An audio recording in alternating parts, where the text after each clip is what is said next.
Kodim ini dan bagaimana Komandan melihat sejauh mana vaksinasi atau percepatan vaksinasi ini jika dibandingkan dengan kabupaten yang lain? Baik Pak, ya betul, kita kan sekarang ini di tengah pandemi, ya. Kemudian per hari ini juga kita sudah masuk ke PPKM darurat, namun ada kegiatan yang memang harus terus dipompa, yaitu adalah kegiatan vaksinasi. Ini adalah sejalan antara kebijakan pemerintah pusat, PPKM darurat ini, dengan kegiatan vaksinasi ini dalam rangka untuk kita memerangi pandemi COVID-19. Nah, di Tuban sendiri sekarang ini memang Kodim sedang melaksanakan, per hari ini kita melaksanakan yang kita sebut dengan serbuan vaksinasi. Jadi kita buka di Kodim ini tentunya dengan memedomani protokol kesehatan, karena kita juga mewaspadai, dan saya memang melihat akan memprediksi bahwa animo masyarakat Tuban ini akan cukup tinggi. Nah, terbukti hari ini justru saya berpikiran ini lebih dari ekspektasi saya, sangat luar biasa. Dan ini adalah hal baik, karena kita lihat di beberapa kabupaten itu bahkan untuk menjaring masyarakat dalam menerima vaksin ini beberapa cukup sulit gitu. Tetapi di Tuban sendiri animonya cukup sangat tinggi. Ini menunjukkan bahwa di Kabupaten Tuban ini tingkat pemahaman masyarakat sudah cukup tinggi terhadap situasi sekarang ini tentang pandemi COVID-19 ini. Iya, berbicara tentang serbuan COVID dan yang namanya serbuan berarti serbuan vaksinasi. Tentunya banyak sekali ada vaksin yang harus nantinya dipersiapkan oleh Kodim sendiri, itu seberapa banyak itu dari serbuan? Baik Mbak, betul memang bahwa Kodim sendiri ini mendapatkan dukungan vaksin dari komando atas kita, satuan atas, yaitu Kodam 5 Brawijaya, dan tentunya ini juga mendapatkan turunan dari vaksin yang diberikan ini dari Kementerian Kesehatan kepada TNI.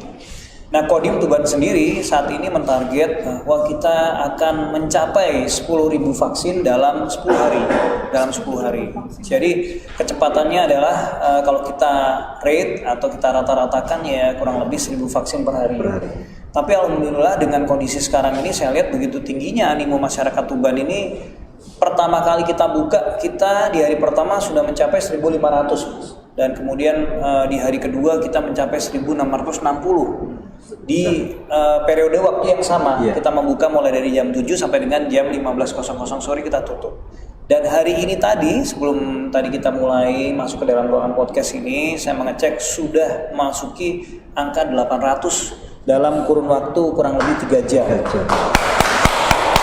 Nah, ini saya melihat bahwa per hari ini nanti sampai dengan pukul 15.00 ini tentunya yakin dan pasti akan melebihi dari hari-hari sebelumnya. Kalau memang kita ini sebenarnya di atas India, tapi tingkat kesembuhan seperti India kah, atau kalau India kan banyak yang meninggal? Betul. Kalau di Indonesia sendiri seperti apa? Betul. Nah, memang di India sendiri ini memang kembali lagi bahwa tingkat pemahaman masyarakat India mungkin beberapa kan kita ketahui sendiri ya Mas ya. Jadi bahwa masyarakat India ini tingkat populasinya itu sudah tidak sepadan dengan fasilitas kesehatan yang diberikan, yang tersedia. Ini yang membuat tingkat fatality menjadi tinggi, berbeda dengan di Indonesia gitu.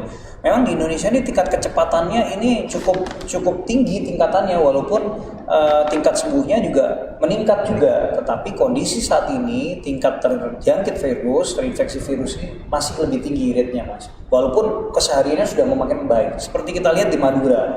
Di Madura itu kesembuhannya sudah melonjak cukup tinggi ya, dibandingkan sekarang sudah mulai terkendali.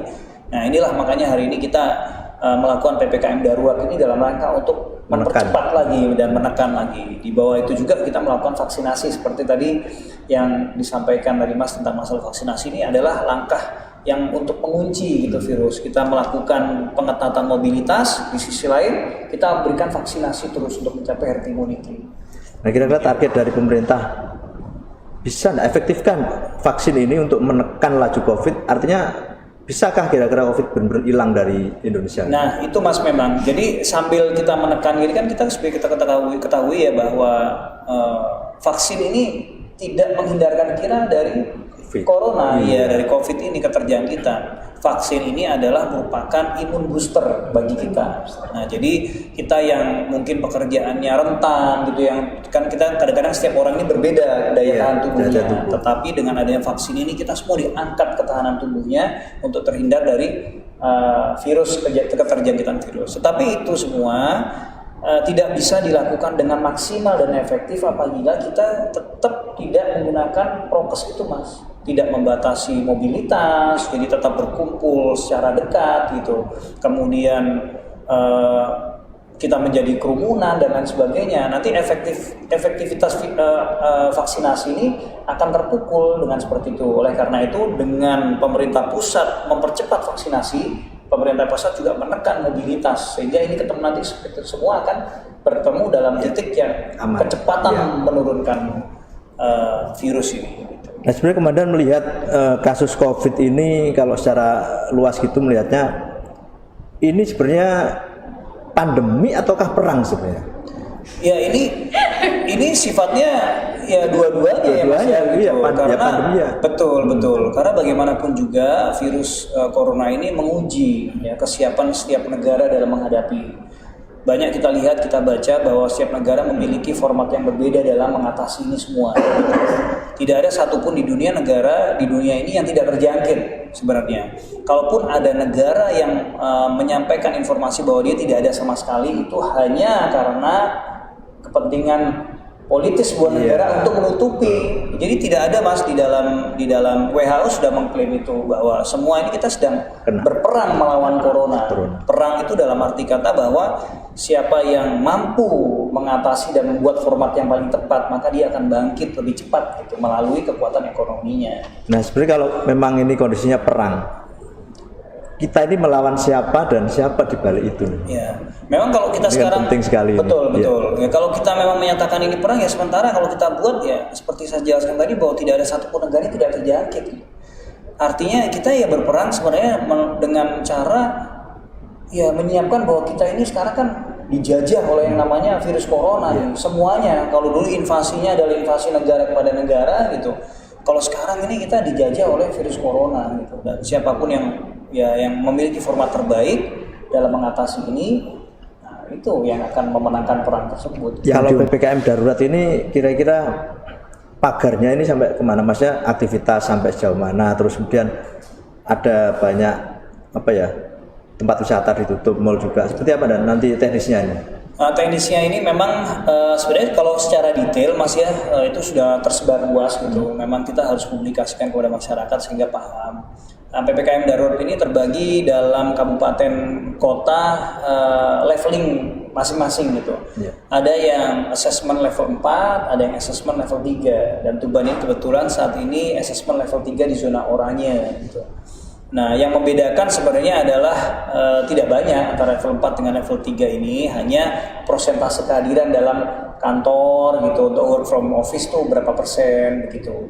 Nah, memang kalau pembatasan aktivitasnya semuanya sama, seperti yang tadi Mas bilang bahwa objek pariwisata ditutup. Ya itu memang betul. Kemudian itu karena objek pariwisata itu masuknya ke dalam sektor non esensial. Jadi yang dipertimbangkan bahwa apabila tempat itu ditutup atau tempat itu bukanlah merupakan tempat kebutuhan pokok hidup masyarakat gitu. Tapi toko-toko, pasar-pasar tradisional yang menjual bahan baku, obat-obatan itu sebagai sektor esensial tetap buka dengan pembatasan waktu dan kehadiran orang untuk membeli itu dibatasi dalam tokonya. Kalau kegiatan malam sampai jam berapa nih? Kalau kegiatan malam tidak dibatasi, Mas. Namun untuk toko yang buka inilah yang dibatasi. Restoran sendiri kan harus tutup jam 8 sudah tutup gitu. Sehingga saya pikir kalau sudah tidak ada yang buka di atas jam 8, artinya masyarakat tidak perlu lagi keluar gitu. Kalaupun ada masyarakat yang keluar, nah itulah tugas TNI dan Polri untuk mengingatkan supaya lebih baik kembali daripada melakukan kerumunan. Demikian.